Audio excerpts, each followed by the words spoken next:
Welcome to Drunk Bible Study. This show's mission is to read every single word of the greatest story ever told. A warning to our listeners, the hosts of this show are sinners, but they're doing their best. There will be drinking and there may be some swears. They did say they'd try to keep it clean, but I wouldn't put my money on it.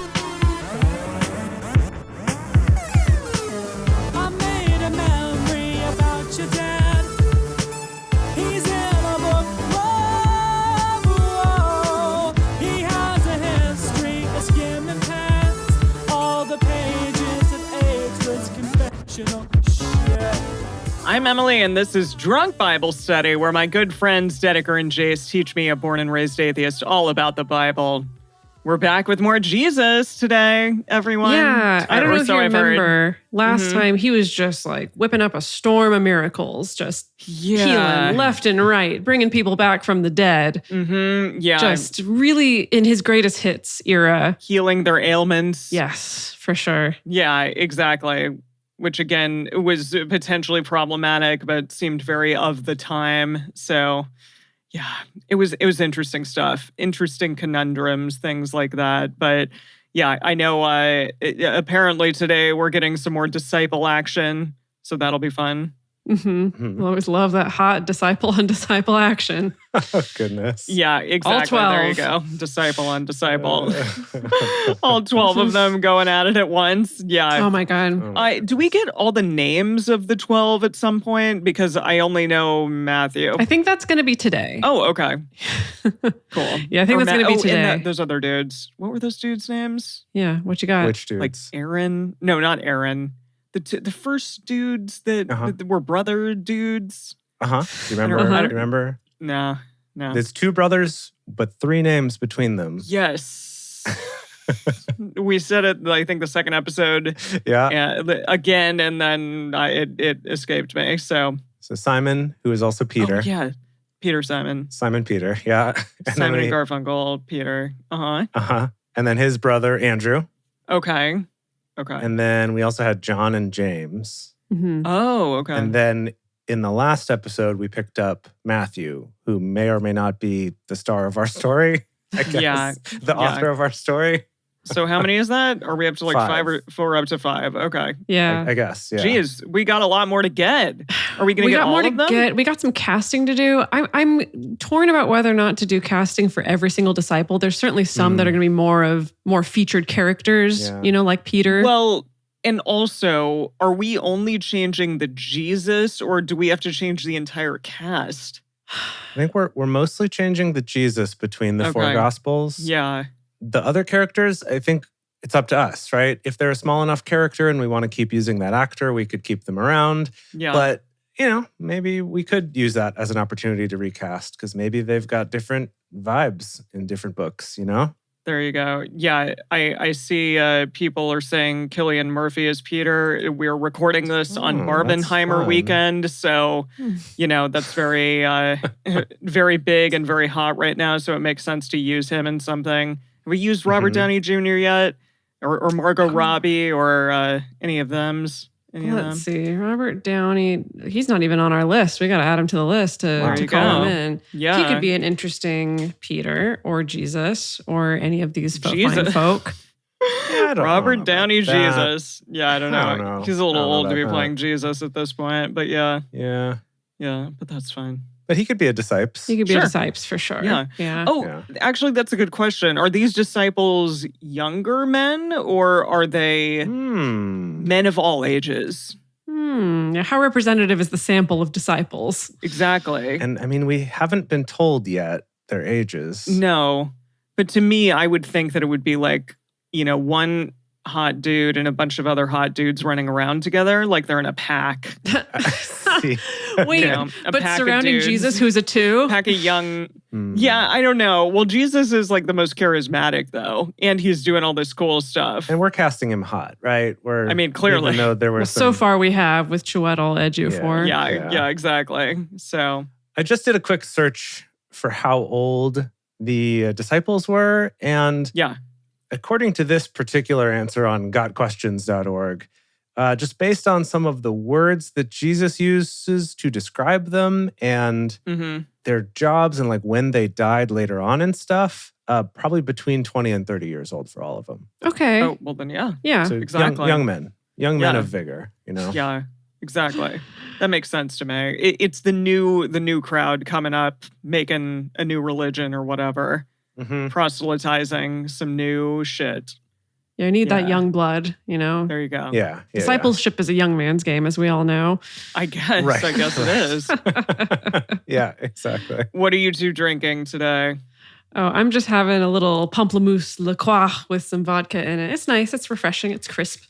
Lovely. Yeah. Is it still really hot over there in Seattle land? I mean, it's perfectly hot in Seattle. It pretty much doesn't get above 80 degrees out here in the summertime. It's great. It's just that we don't really have air conditioning. So once you got to close up the windows and turn off the fan for recording a drunk Bible study, it gets real sweaty real fast. So yeah, it's fine during the day. And when we record, it becomes rough real quick. Sweltering. Yeah, I get that. How about you, Jace? I'm refreshing myself with a passion fruit La Croix with some gin in it. There you go. I love it. Neither of us are that exciting. What do you have, Em? I hope it's fantastic. No, it's so this I looked up. It's called a dirty French. Okay. Oh, my goodness. I did not create that name, by the way. It's a French 75, but also with Campari in it. So usually it just has gin, lemon juice, and Prosecco, and then also a little bit of sweetener. So it's a little more sour. It's just a little more bitter. Campari has some bitterness to it, but it's really nice. Usually it's with a grapefruit twist, but I only had lemon, so we're just gonna have to deal with it today. Beautiful. Okay. All right, kids. Alrighty. I assume we're going to go on a big disciple world tour, or maybe some more miracles. I'm going to predict some more disciples and predict some more miracles. I love that. Like they're just jet setting all over the place. Oh, yes. Yeah, there you go. All right. Well, what are we reading today? Yes. Today we're continuing on. We've only got 2 chapters today, actually. We are reading Matthew chapters 10 and 11. We're very excited to continue this story, see what kind of miracles we have in store. As we get started, we want to remind everyone to read responsibly and drink responsibly. You can drink along with us, or you can listen to us while you're in the car. But please do not do both at the same time. And with that, it's time for Matthew 10.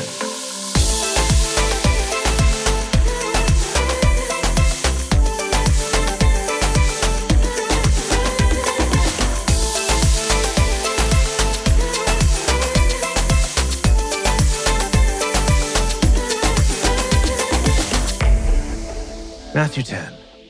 He called to himself his 12 disciples. Oh, well, okay. Here we are. I guess some others came. Some others got recruited that were not named. All right. Those 5 and then some other ones that are less important, I guess. Yeah. He called to himself his 12 disciples and gave them authority over unclean spirits to cast them out. Oh, very important meeting. Mm-hmm.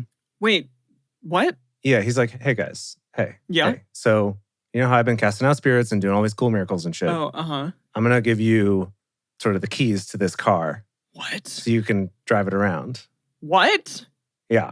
I imagine Peter was like, could this have been an email, my lord? Did we really have to gather all of us together? Are you kidding me? He's giving them the... Wait, is this what he's doing? He's giving them the ability to also heal people? And to cast out unclean spirits, yeah. That's insane. That is not an email, Dedeker. That's a big deal. Can you imagine? That's a big deal, yeah. Yeah. My goodness. Wow. It's like everyone's finished their probationary period and he's like, okay, now I'm going to give you... And I bet he has to touch them. Like he's got to, put it in the Raru arm or something, like in Legend of Zelda. He has to give them the recall ability to recall a person's life back to life. Yeah. I like to imagine that these were just the 12 that made it through the elite crack team training. Oh, Love that's it. good. Maybe it was actually an applicant pool of thousands, and these were the final 12 that could pass the gauntlet that he put them through. Cool. Mm-hmm. Yeah, these are the 12 that he felt like would survive the transfusion of power that he was giving them. Oh, yeah. Okay, so he gave them authority over unclean spirits to cast them out and to heal every disease and every sickness. Now, The names of the 12 apostles are these. Okay, get your notebooks out. Oh, boy. Okay. The first, Simon, who is called Peter. Stupid. I'm sorry. Why? Andrew, his brother. James, the son of Zebedee. John, his brother. Philip, Bartholomew, Thomas, Matthew the tax collector. Oh, this dude. So I guess Philip, Bartholomew, and Thomas have no defining traits or interesting qualities at all. Thomas will get a defining trait Really? later in the story, well, though. Sure. Bartholomew couldn't tell you the first thing about him. Yeah. Or Philip. Or Philip. Matthew, the tax collector. James, the son of Alphaeus. Cool. Okay, multiple Jameses is at this point. So we got James and we got Jimmy. Right. So James, son of Zebedee, and James, son of Alphaeus. And then Lebbaeus, whose surname was Thaddeus. Oh, I was going to say, I've never heard of Lebbaeus, disciple of Christ. Right. Thaddeus. I guess. okay. It's just Thaddeus, which is awesome. I have a good friend named Thaddeus. I didn't know that he was a disciple. Cool. This is where he came from. There you go. Now get this. We have another Simon, the Canaanite. What? And maybe that's why one of Okay, them, he's that's like, why we dude, call him we Peter." can't have two. You got to be Peter. Your name is Peter now. I love that. Okay. I like that. Yeah. And last but not least, sorry, that's not in the Bible. And Judas Iscariot, Yes. who also betrayed him. Oh shit! We find that out now. Spoiler alert. Jeez. What if you've known? Yeah, I mean, I obviously know that, like E2 Judas, but not really. That's a different story. Okay. So Jesus sent these 12 out and charged them, saying, "Don't go among the Gentiles and don't enter into any city of the Samaritans." Why not? They're good Samaritans. We haven't gotten there yet. Oh. Don't go among the Gentiles and don't enter into any city of the Samaritans. Rather, go to the lost sheep of the house of Israel. As you go, preach, saying, "The kingdom of heaven is at hand. Heal the sick, cleanse the lepers." Some translations include raise the dead here. Oh, Wait, wow. And some wait. people were like, that's too much to ask. We got to cut that That's out. a little footnote here. Well, not only that, like all the dead. Like, what does that mean? Like people who just died. I don't think it was all the dead. We're gonna have a freaking, skeleton army like in Lord of the Rings. Like, what's happening here? It's possible. Maybe that's why some translations cut that out later. They're like, Yeah, he couldn't they're have like, said that. That doesn't make sense. No, let's not. Okay, so heal the sick, cleanse the lepers, and cast out demons. Freely you received, so freely give. Don't take any gold, nor silver, nor brass in your money belts. Take no bag for your journey, neither 2 coats, nor shoes, nor staff. For the laborer is worthy of his food. Wait, they're supposed to go with like the clothes on their back? Yeah. Yeah, I think we're establishing, as in many religions, the old classic of like a mendicant lifestyle or a monastic lifestyle of simplicity and poverty. And Yeah. also, I guess not accepting money for your dead raising services. Mhm. Just accepting maybe like food and shelter. Mm-hmm. Right. Okay, So for got the it. laborer is worthy of his food. So it's kind of like a, will heal for money, kind Wait, of no thing. shoes? Maybe no extra shoes, like only the ones you got. Don't bring an extra pair of shoes. I hope they have like duct tape that they're allowed. Okay. Yeah. He did have a caveat here. He said, sorry, I missed that. He said, nor staff, but 1 roll of duct tape is okay.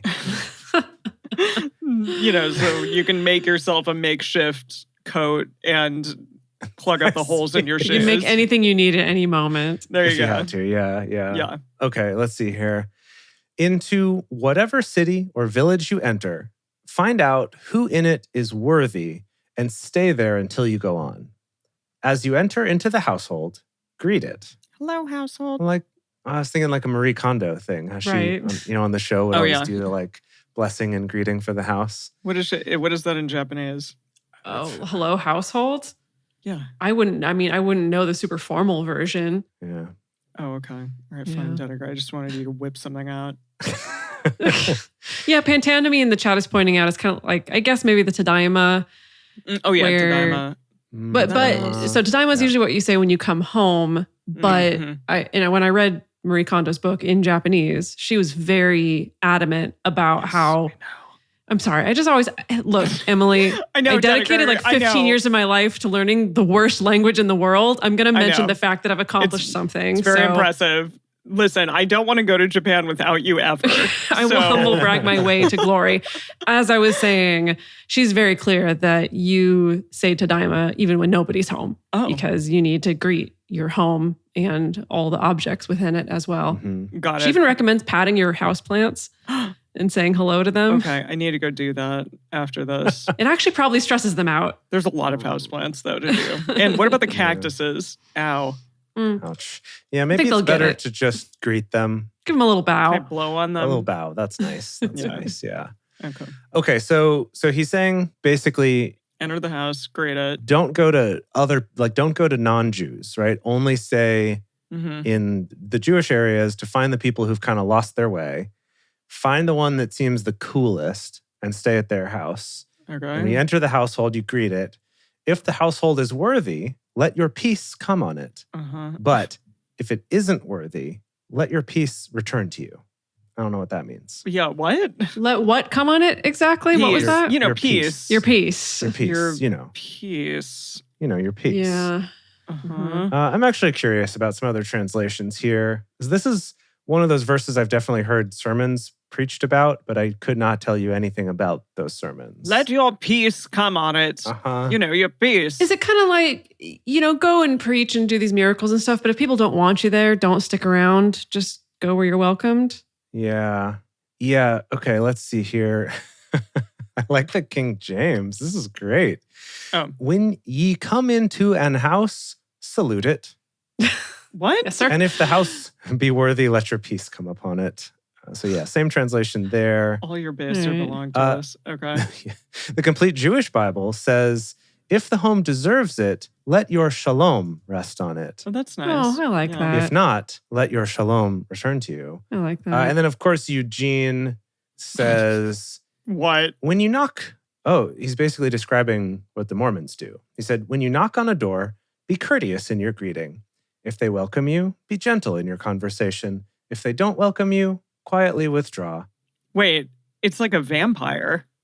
Like you have to be invited into the house. I see. Okay, let's see. Where was I? Let your peace return to you. 14. Yeah, verse 14. Whoever doesn't receive you, nor hear your words, as you go out of that house or that city, shake off the dust from your feet. Because you're I not think going that's to be the wearing leave shoes. gentle. It's just kind of leave it behind you. Yeah. Most assuredly, I tell you, it will be more tolerable for the land of Sodom and Gomorrah in the days of judgment than for that city. Whoa. Wait, what? Is he like bashing Sodom and Gomorrah from like way, way back? No, he's using it as a comparison that if you show up to a city and they don't greet you and they're not nice to you, just screw it, leave them along, and they're gonna be punished. I see. Like Sodom and Gomorrah were. We get a little bit of like father, like son here. Ooh. Like a little bit of the rock shining through, a little bit of that carrot and stick, A little bit of the rock falling far from the tree, not far from the tree. Not far from the tree, not far from the mountain. The pebble doesn't fall far from the rock, as they say. There you go. Okay. Yeah. So yeah, he's basically saying like, just walk out peacefully and then I will firebomb the place. Don't even worry about it. Behold, I send you out as sheep in the midst of wolves. Therefore, be wise as serpents and harmless as doves. They are not harmless. Yeah, they are not. Do not look a dove in the eye. I'm kidding. Yeah. Apparently, I'm sorry. I learned after the fact that apparently they make really good pets and they're very sweet. So I'm sorry that I ever blasphemed the dove. But I still don't want to look it in the eye just in case. Just in case, yeah. But beware of men, for they will deliver you up to councils, and in their synagogues they will scourge you. Scourge you. Yes, and you will be brought before governors and kings for my sake, for a testimony to them and to the Gentiles. But when they deliver you up, don't be anxious how or what you will say, for it will be given you in that hour what you will say. Oh, For wow. Wait, what? it is not you who speak, but the Spirit of your Father who speaks in you. You deliver him up. What did he say? This might be a good time to was invite the message to the party. Okay. Oh, yeah. Yeah, you're See what right. Eugene That's- has to say. That's fine. paying Yeah. attention well enough. Yeah, what just happened? Yeah, Emily, you can't be in the chat. You got to I'm be paying sorry. attention. I This was is- talking about Twilight. Okay, great. Okay, so he says, some people, okay, here's Eugene from verse 17. Don't be naive.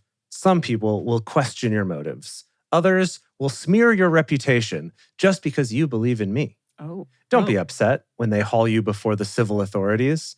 Without knowing it, they've done you and me a favor, given you a platform for preaching the kingdom news. Whoa. Okay, I was with it until the kingdom news. Okay, wait. Okay, that's really Hold- let me- interesting. Okay, sorry. Keep going. Keep going. Let me read Yeah. a couple more sentences here. And don't worry about what you'll say or how you'll say it. The right words will be there. The Spirit of your Father will supply the words. Just pray about it. Yeah, kind of. Yeah. Yeah, it's kind of just like that. I think you should take it over from here because we're about to start a new quote here. Oh, wow. Okay. Okay, can I just one question? Yeah. So they're allowed to do whatever, but Jesus is kind of What do you putting. mean allowed to do whatever? What do you mean by that? They're allowed to go and save people or do these things, but apparently they're a little bit worried that the potential to get arrested or to get hauled out by guards or whatever is there. Jesus Well, is he's really telling them putting that. yeah, he's really putting these people in harm's way potentially. And he's just like, just go and be God. Go and what is it? Go and be God. Let go and let God. There it is. Let go and let God. Go and be God. Probably not gonna happen. Yeah. I'm trying to pull these out of my ass from this podcast. But yeah, interesting. So I feel like he's putting them potentially in harm's way, and that's a little scary for them, maybe. But I guess I think they know what they're signing up for. Well, I think that's why These he's guys trying are to encourage these guys them. are part of a They're kind of hardcore. rebellious I see. group, I guess, or I don't know. Yeah, they're ready. They're ready for action. They're ready to rumble. Exactly. They're ready to rumble. You got it. Okay, I'm going to take it from verse 21. do it. Do it. Brother will deliver up brother to death, Whoa. and the father his child. Children will rise up against parents and cause them to be put to death. Whoa. What? You will be hated by all men for my name's sake, but he who endures to the end will be saved. See, this doesn't sound good. But when they persecute you in this city, flee into the next. For most assuredly I tell you, you will not have gone through the cities of Israel until the Son of Man has come. A disciple is not above his teacher, nor a servant above his Lord. It is enough for the disciple that he be like his teacher, and the servant like his Lord. If they have called the master of the house Beelzebub, how much more those of his household? Therefore, don't be afraid of them, for there is nothing covered that will not be revealed, and hidden that will not be known. What I tell you in the darkness, speak in the light, and what you hear whispered in the ear, proclaim on the housetops. Don't be afraid of those. Click. Yeah. Sorry. I had to say it. Don't be afraid of those who kill the body, but are not able to kill the soul. Rather, fear him who is able to destroy both soul and body in Gehenna. Sorry. What? It's a lot of Yeah, destroying. we need some so help. We need some help from Eugene, I think. Please, Eugene. I Please. see. Fear not them that kill the body, but can't kill the soul, but instead fear that which can kill both. Which sounds Lovecraftian. So I think he's kind of talking about, yes, I think he's saying, don't worry about these humans who might try to kill you because That's easy for him to say. the Kraken can come and destroy also your soul, I Mhm. guess. The devil. And by that, I guess we mean Beelzebub. Do you want to hear Eugene's take? I would love. Yeah. I would love that. Okay. It's not going to be very fun. I can tell you that right now. Okay. Don't be bluffed into silence by the threats of bullies. There's nothing they can do to your soul, your core being. Save your fear for God, who holds your entire life, body and soul, in his hands. Okay. He has got the whole world in his hands. He does. Okay. That's a nice way of putting it, you know? It's a nice way of putting it. Not, he's got your entire life and your soul in his hands, and he can crush you like a little tiny cricket. Yep. Or a sparrow. We're going to talk about sparrows here. Oh, okay. Oh, okay. Aren't 2 sparrows sold for an Asarion? And What? Here's a big, long parenthetical phrase. An asarion is a small coin worth 1/10 of a drachma or a 16th of a denarius, approximately Don't know what any of those are. approximately the wages of 1/2 hour of agricultural labor. Wow, that's actually nice for reference to kind of get a sense of what that means. Now I understand. How much of a cup of coffee is this worth? How many cups of coffee? Eugene here says, "What's the price of a pet canary? Some loose change, right?" Well, I mean, I don't think that's true, Eugene. these days, I don't think. Yeah. No, Eugene, no. I mean, in the freaking boomer generation, yes, when you just like went to the pet store and paid $2 for a puppy or whatever. Bought a canary and then put it in a coal mine and then see what happens. Yeah. Not one of them falls on the ground apart from your father's will, but the very hairs of your head are all numbered. Therefore, don't be afraid. You are of more value than many sparrows. I hope so. You're worth your weight in sparrows, my dear.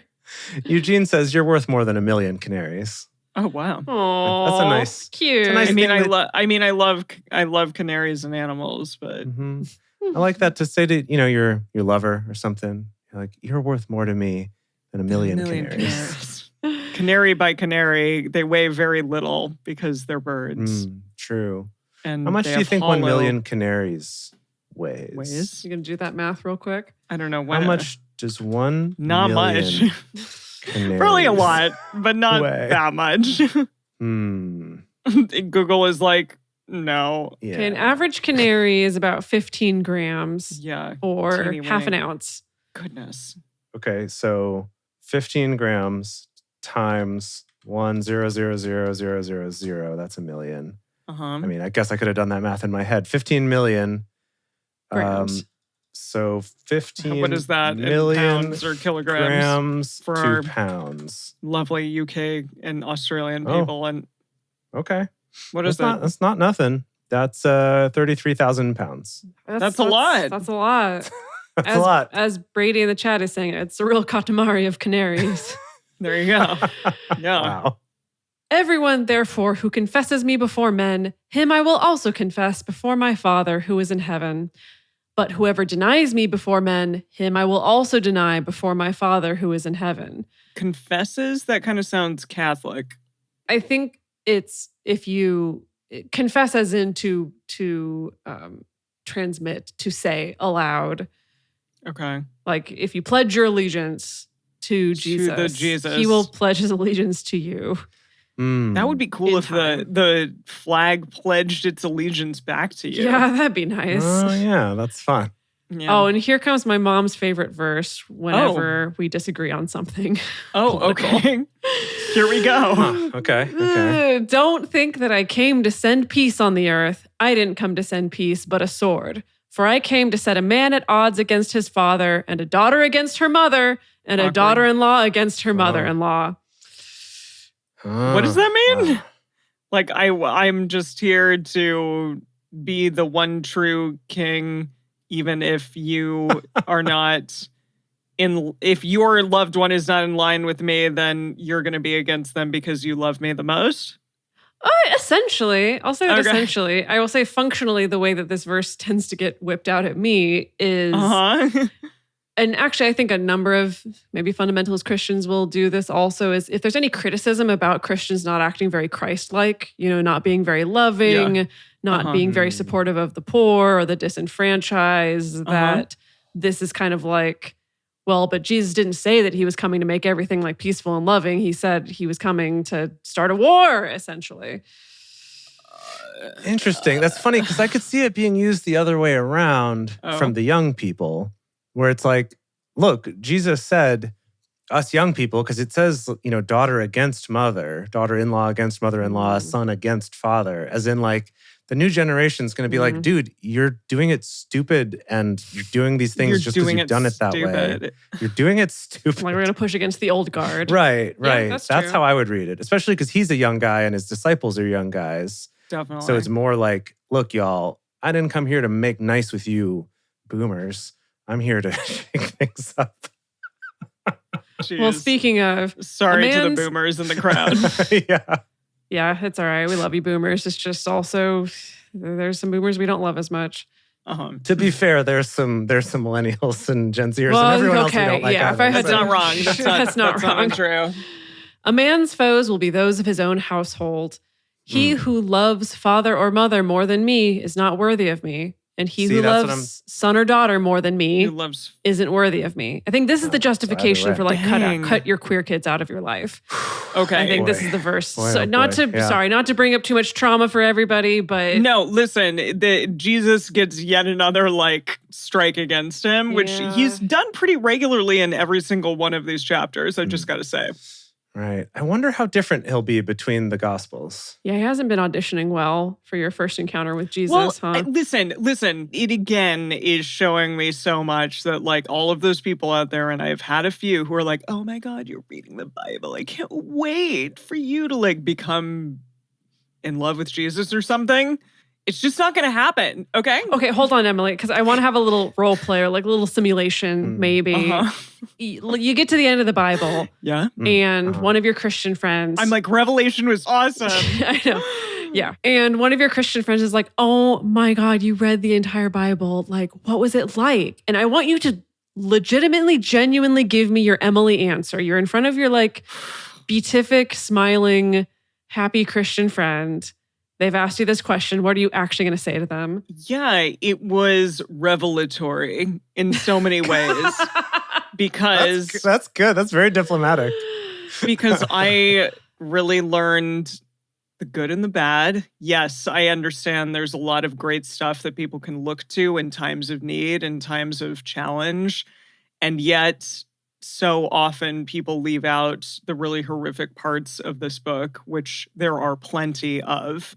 So no, sorry, I'm not going to just 100% go straight to this is the book that everybody needs to read and everybody needs to integrate in their life, because still, I'm not gonna. I hope I'm there for that conversation. Mic drop. Mic drop. Okay, I'm gonna keep going. Yep. He who doesn't take his cross and follow after me isn't worthy of me. He who finds his life will lose it, and he who loses his life for my sake will find it. He who receives you receives me, and he who receives me receives him who sent me. Like God, the rock? He who receives a prophet in the name of a prophet will receive a prophet's reward. And he who receives a righteous man in the name of a righteous man will receive a righteous man's reward. Okay. Whoever gives one of these little ones just a cup of cold water to drink in the name of a disciple, most assuredly, I tell you, he will in no way lose his reward. That's nice. There it is. That's the end of that chapter. Oh, okay. Okay. Yeah, that's it. All right. We're going to do a little chill time. Yeah, take a little chill time, a little refresher. Yeah. Let's all chill. Let's have a refresher. And let's take a moment to talk about telling our friends about Drunk Bible Study, because we would love to have you and all of your friends. And if they don't accept you, then you should shake the dust off of your feet. And because if they go your own way, if they accept you, then they accept us. And by accepting us, they accept a podcaster's reward, which I can tell you is very small. It's a very small reward.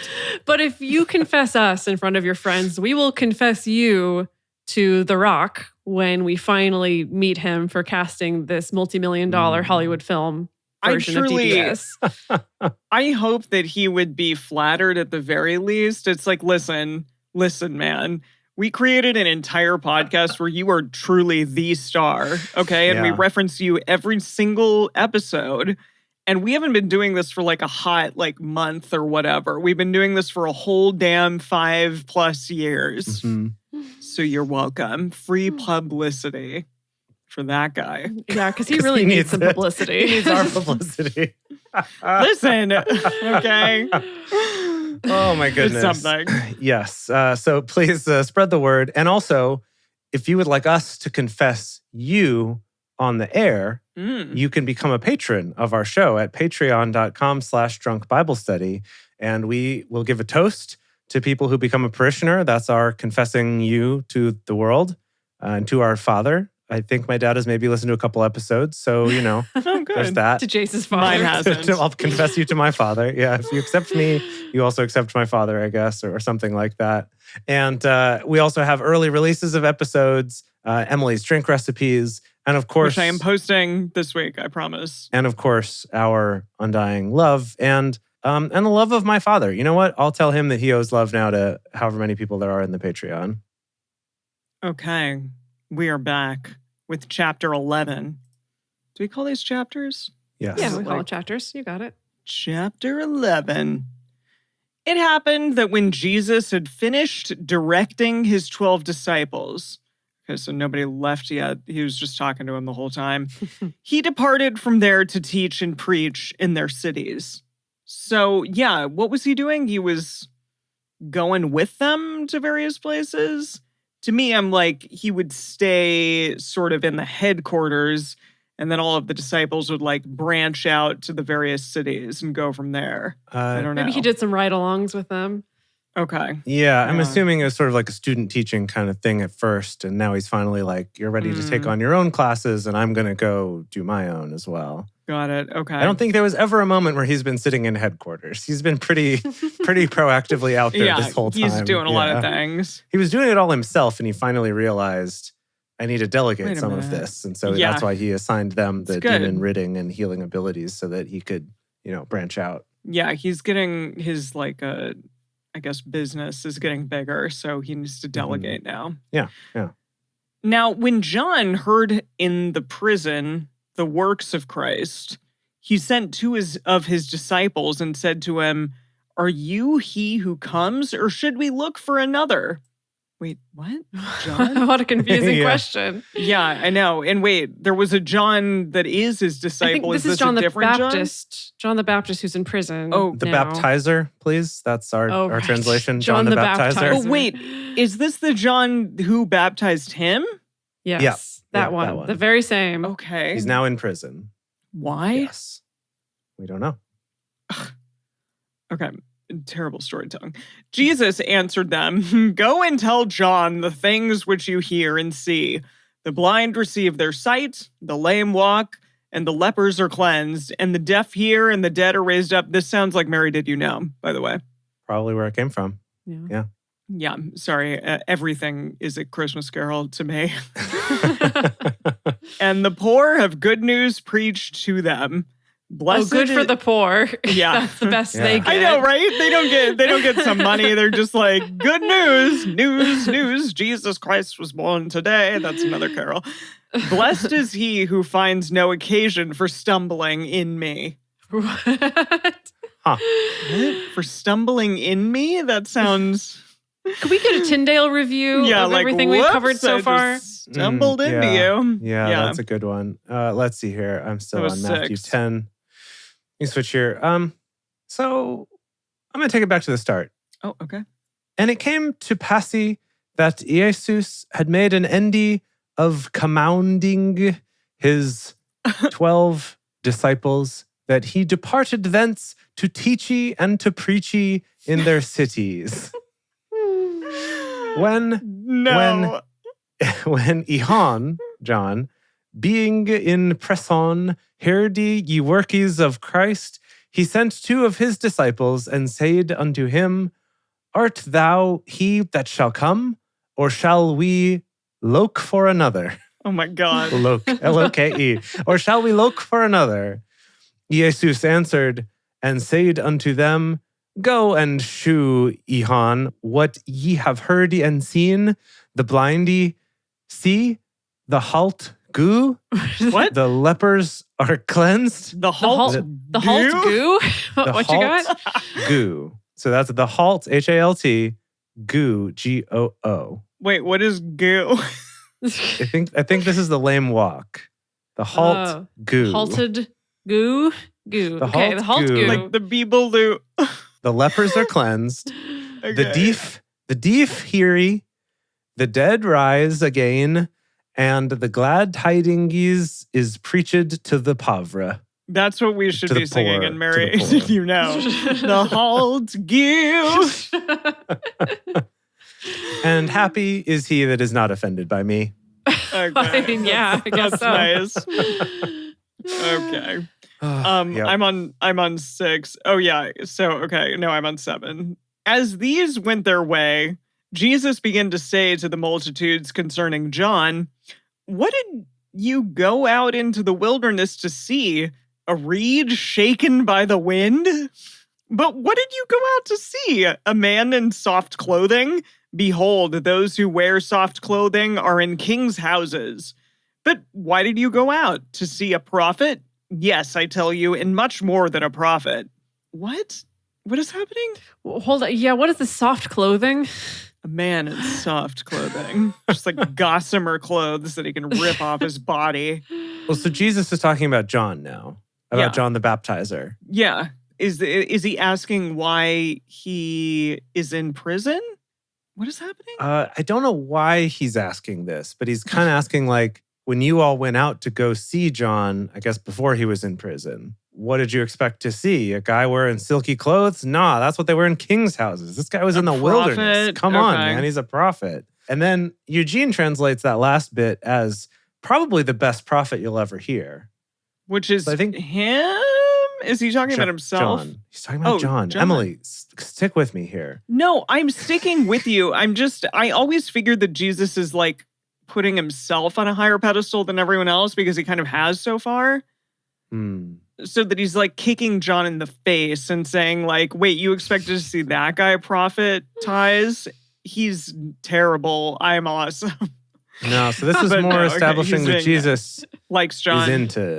Is into John. Yeah, he's like, John's a cool guy. He's like, I respect him. He's a good, I guess he would because he baptized Jesus. But he does get his head cut off. Emily, we haven't even gotten to that point. Or is that in the Bible? I'm not going to answer you. Mean. Okay. I'm just going to be so excited when it is. For this is he of whom it is written, behold, I send my messenger before your face, who will prepare your way before you. Most assuredly, I tell you, among those who are born of women, everyone? There has not arisen anyone greater than John the Baptizer. Yet I wonder, hold on. Yeah, the whole born of a woman thing, I wonder if it's like what Shakespeare alluded to with the whole Julius Caesar, right? Where like that's our weird literary device to make it so that someone who was born by C-section doesn't count as being born of a woman. What? I don't think that's what we're going for here. Well, I'm just trying to be smart and literary right now. Okay. I mean, I appreciate that. Thank you, Dedeker. I appreciate that. I think he's just saying John rules. John rules, I think is what he's saying. Okay. But as John Dolph the Mic pointed out in the chat, John has also talked up how cool Jesus is. Okay, so there's sort of a mutual, they talk mutual each other hype. They're up. wingmen. Yeah. They're wingmen. Yeah. Hyping. Yeah, there you go. Yeah, hyping each other. Wingmen.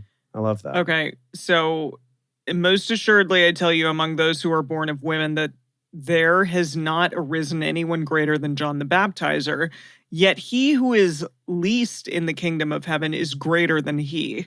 From the days of John the Baptizer until now, the kingdom of heaven suffers violence, and the violent take it by force. For all the prophets and the law prophesied until John. If you are willing to receive it, this is Elijah, who is to come. No, he did come. He's not to come. Or is he saying like the prophecy? Who was to come. It says who is to come. He's saying this is the Elijah that was to come. He has come. I think that's what he's saying. Okay. I'm sorry. I am already so confused. Yeah, and just skimming a little bit ahead, Thank you. I'm like, this is getting even more confusing. I do not remember any of this. Of course you don't. You haven't read it. At all. Mm. Yeah, that's why. That's why. There you go. He who has ears to hear, let him hear. But to what shall I compare this generation? It is like children sitting in the marketplaces who call to their companions and say, we played the flute for you, and you didn't dance. We mourned for you, and you didn't lament. For John came neither eating nor drinking, and they say he has a demon. Is that why he's in jail? Yeah, wow. I don't know. I don't know. Thank you, Jay. Yeah, Jay's is like, oh, you're going to find out. And now you're like, I don't know. The Son of Man. Yes. Sorry, I'm just trying to piece this together because this is interesting to me. Like, this is not the normal stuff you hear, right? This is interesting. So I want to understand it. Is it any of the translations more easy to understand? Yeah. So here's the NIV where he talks about, and if you're willing to accept it, he is the Elijah who was to come, Whoever has ears, let them hear. To what can I compare this generation? He's kind of talking to this generation, which I guess is his own because he's youngish at the time. Mm-hmm. They are like children sitting in the marketplaces and calling out to others. We played the pipe for you and you didn't dance. Yeah. We sang a dirge and you didn't mourn. Yeah, just For John bitching and moaning. came neither eating nor drinking, and they say he has a demon. So I think because he's not like making a big show of it, maybe? Keep reading the next sentence. Keep reading the next sentence. Okay. The Son of Man. Wait, came no, eating. she meant sorry, me. It's you. Okay, yeah, do it. The Son of Man came eating and drinking, and they say, behold, a gluttonous man and a drunkard, a friend of tax collectors and sinners. Oh, I feel like I've heard that before. But wisdom is justified by her children. Okay, so What? I think the point he's making is like this generation just like cannot be satisfied. Where Are they talking about like Gen Z? The Gen Z of his time, I think. Yeah, I think so. I'm kidding. Yeah, Gen because Zers. he's laying out that John lives out in the wilderness, right, as a hermit, and they're like, he has a demon. But then Jesus comes along living a normal life, and they're like, he's so gluttonous, and he hangs out with tax collectors. So I think he's just trying to make the point that nobody's ever satisfied or happy. Mm-hmm. Right. Yeah, like you can never live up to what someone has this impossible idea of what Elijah or the prophet would be like. Yeah. Well, what a Messiah would be, right? And it's true, right? Yeah, makes sense. Yeah, that's it's true. true. Like if allegedly a Messiah showed up right now today, it's not like everyone would be like, oh my God, that's the one. Everyone would have something to say. Can I just ask, like, what is the next generation going to be? Because we're at Z. We're out of letters. It's the end times, Emily. Well, we're going to be out of time and planet, so it doesn't really matter. Okay, fine, Dedeker. I mean, I hear you, but maybe it'll just be like Alpha and Omega. I don't really like to take I'm sorry. I don't really like to take that pessimistic stance. I don't know. We'll see when it gets closer. Okay. Then he began to denounce the cities in which most of his mighty works had been done because they didn't repent. Woe to you, Chorazin. That's a Pokemon, right? Mm-hmm. Yeah, For for sure. sure. Woe to you, Bethsaida. For if the mighty works had been done in Tyre and Sidon, which were done in you, they would have repented long ago in sackcloth and ashes. But I tell you, it will be more tolerable for Tyre and Sidon in the day of judgment than for you. You, Capernaum, who are exalted to heaven, you will go down to Hades. Oh shit, is that the first time that we talk about hell? Well, Also, it's called Hades in this? Like, are we in like some Greek mythological this thing? was written This in was Greek. all translated in Greek, or written in Greek. Yeah. Oh, Yeah. okay, got it. Yeah. For if the mighty works had been done in Sodom, which were done in you, it would have remained until this day. But I tell you that it will be more tolerable for the land of Sodom on the day of judgment than for you. At the time, Jesus answered, I thank you, Father, Lord of heaven and earth, that you hid these things from the wise and understanding and revealed them to the infants. To infants? What? Yes, Father, for so it was well-pleasing in your sight. All things have been delivered to me by my Father. No one knows the Son except the Father, neither does anyone know the Father except the Son, and he to whom the Son desires to reveal him. Come to me, all you who labor and are heavily burdened, and I will give you rest. Take my yoke upon you and learn from me, for I am gentle and lowly in heart, and you will find rest for your souls. For my yoke is easy and my burden is light. This is after all his warning them that it's like people are going to want to kill you. No, exactly. I'm like, really? I think you're giving mixed messages here.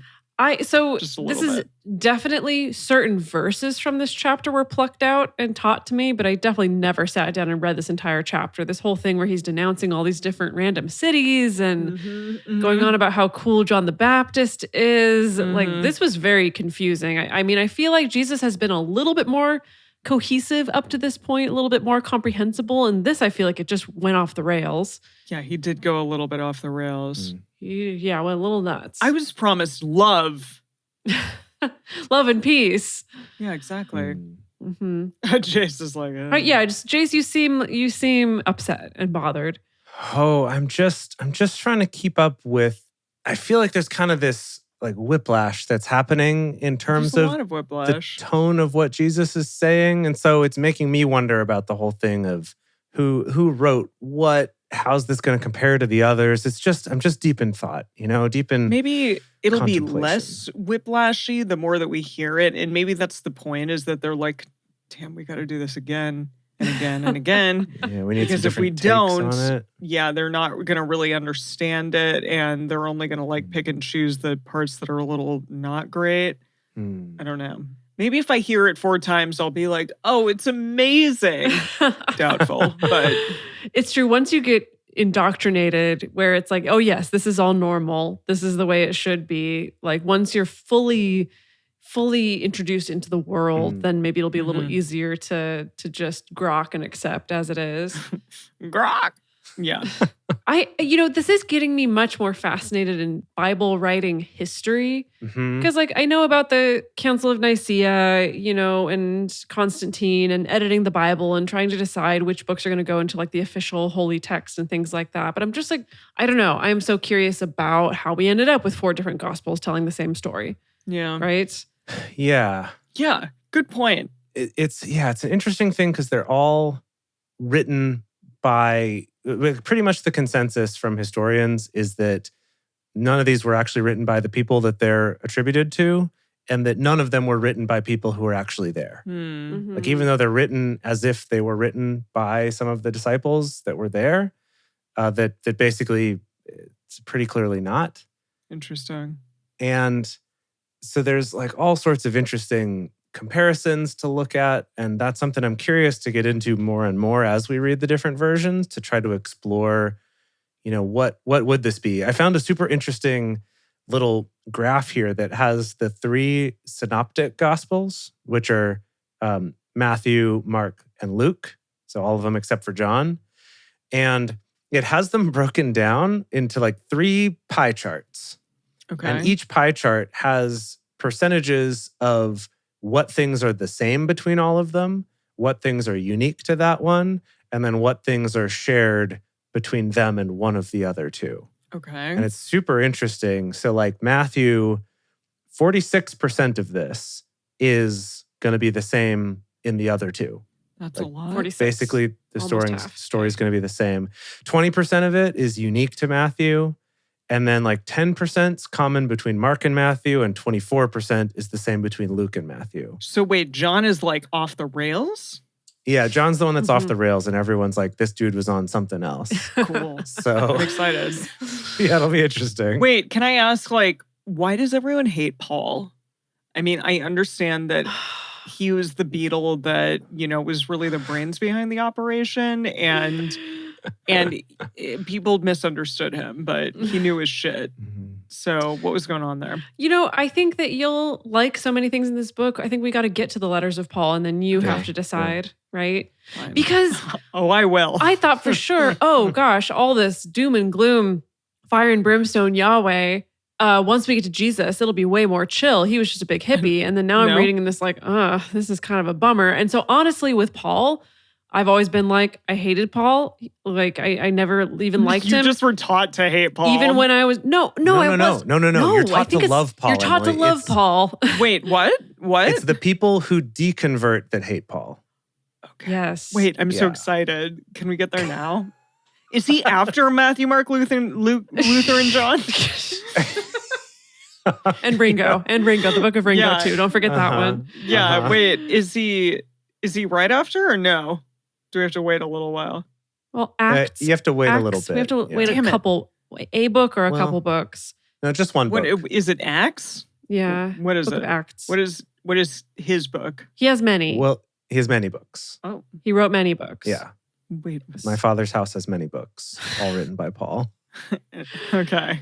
Anyway, yeah, I think that it's going to be too deep to get into it now. I think you need to meet Paul and form your own opinion of Paul. And I think I'm going to be forming my opinion anew of Paul because, again, actually interfacing with the text directly as opposed to having it curated for me has turned a lot of things topsy-turvy. I'm sure. For my understanding and impressions of the Bible. And I'm sure the same is going to happen with Paul. Wait, people are like, wait until we get to Yoko. Who's like the Yoko of the Bible? Ooh. It depends on who you think Yoko was in real life. Like if you Yeah, that's good. Yoko, blame can I her just for say- everything, then No, she's Judas. no. If you don't, then she's probably somebody else. Listen, I watched the whole freaking documentary on Let It Be, and Yoko was not the reason that shit broke up. Yeah. Okay? It was John. It was John. I think Yoko is like the John the Baptist, the one who's just like experimental and doing her own thing and walking her own way. That's what I think. Was she screaming through like, is John the Baptist screaming through like half of the documentary? He could be. Maybe. Got it. Okay, we'll find out. I guess we won't know until we make the documentary. It's true. Okay, we have a toast. We do have a toast. Wow. Yes. Yay. Okay. So this person didn't give their, I mean, I don't think it's their real name. This is Maybe me it making a is. big assumption. Maybe it's their real name, but we need to give a toast to our newest parishioner, Gypsy Witch, all one word.